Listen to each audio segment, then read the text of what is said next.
Hello people, Fitness for Life. Well, today let's talk about answering this question. When will I get six-pack abs? When am I going to look shredded? When can I get lean? Well, the key term here is to realize that in bodybuilding and fitness, you have to understand the concept of delayed gratification. Delayed gratification works as a measure of success in many people.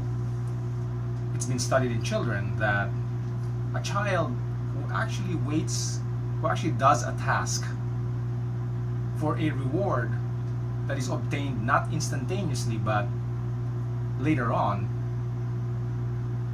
would grow up to be somebody successful. So for example, child A, I tell him, hey, if you do this task, if you clean your room, I'm going to give you a cookie after. And that child A will clean the room, get the cookie after. Now, the next day, if I say, if you continue cleaning your room, I'll give you a cookie every afternoon. And suddenly the child doesn't do it because he doesn't get the cookie, or he waits for until the very end, procrastinates. Now, child B does the same thing, except that the child B still does the task, and with the knowledge that later on he or she will get the cookie. And so if that child who does the task regardless, because of an anticipation of a reward later on, is somebody who may grow up to be successful or likely will be successful. And so this doesn't just apply to money, fame and success, getting a promotion, this also applies to working out and bodybuilding as well as fitness. So the question, well, when will I get my six-pack or get shredded? Well, the answer is it's not going to be instantaneous. Now, if you do something the right way, without any aid, no steroids, with good motivation and determination in terms of controlling your diet and doing the workouts, then you'd expect probably about 10 weeks if you really follow to the T, but normally it'll be 20 weeks. And I say that because you want to do it the right way as well. You don't want to do a yo-yo diet or do something very rapid, because believe it or not, even if you do it rapidly and get rapid results, we're talking about starving yourself and getting shredded, you lose it as quick. Also, it causes imbalance in your hormones, so you want to do it slowly. So if you do something like this, which I would recommend, calculate your calories and maintenance calories based on your weight and activity level, and only eat a deficit of 500 less. That will help you lose about half a pound of fat per week, up to a pound per week of fat. Realizing that 1 pound of fat is equal to 3,500 calories. So if you make a deficit of 3,500 calories in a week, then you'd likely lose about 0.5 to 1 pound of fat. So that's your diet regimen. And then you have to do the workouts because you want to sustain your hormones, feel healthy and get your muscles, encourage some muscle growth, because that will help you. I mean, if you just starve yourself without doing anything, that's being malnourished. You'll be weaker, your sex drive will go down, and so that's not good. So do some sort of an exercise regimen. Now, when somebody says, well, when will I get my six-pack? It also depends on your body fat percentage. So if you're obese, it's best you do cardio or even slow cardio. You don't want to rush it. You don't want to start going to the gym pushing iron if you're obese, or doing body weight exercises, jumping. I mean, with the body weight like that, it'll be difficult. So you want to take it slow. You start out with walking and diet. Once you do that, once you reach to a certain body fat percentage level, and we'll talk about that, depends on the sex. For men, 10 to 15% body fat would be the ideal.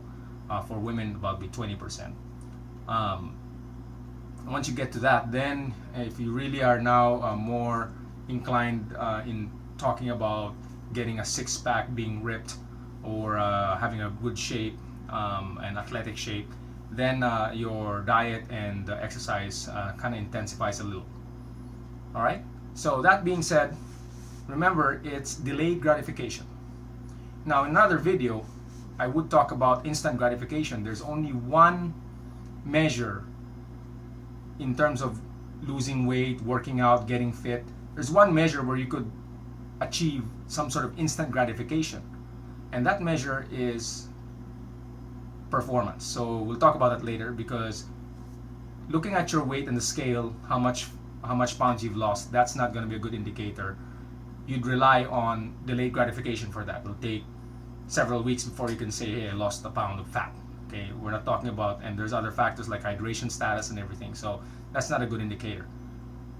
And the second one is looking at the mirror, like what I'm doing right now, or making a video of yourself and seeing how good you look.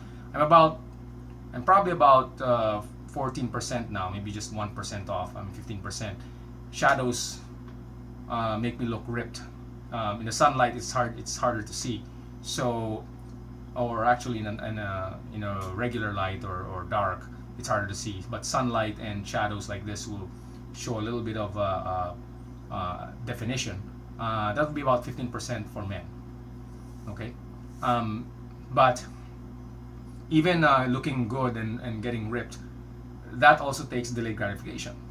But performance, that you can measure. So for example, per week, you get stronger on your lifts. For men, I advise doing exercises that would improve relative strength so you can grow muscle. For women, it will be performance in terms of athletics, or running, distance ran, or being able to do more reps. Anyway, that type of measure, you could say, hey, I improved. And in fact, that's important, because that keeps the motivation going. That helps you say, hey, I'm going to push harder. I'm going to push harder. So it is performance that you'd rely on instant gratification to help you get motivated. If you got weaker, then you got to look back and say, what am I doing wrong? Am I starving myself too much? Or maybe I'm not dieting enough, or not sleeping enough. So that you can tell, all right? And then over the long course of your workouts, you begin to think that looking good and losing weight becomes a side effect of your lifestyle. So you don't become too obsessive going to the scale or looking at the mirror, although it's important to look at the mirror every so often, because I don't rely on bioimpedance, or I don't have any sophisticated gadgetry, and calipers are really inaccurate.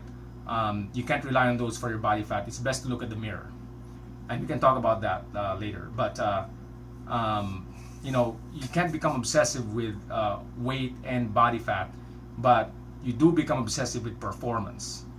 All right. When you do that, then you'll get motivated, and it'll just be you'll improve. So anyway, that's my spiel for today. Keep working out, and fitness for life.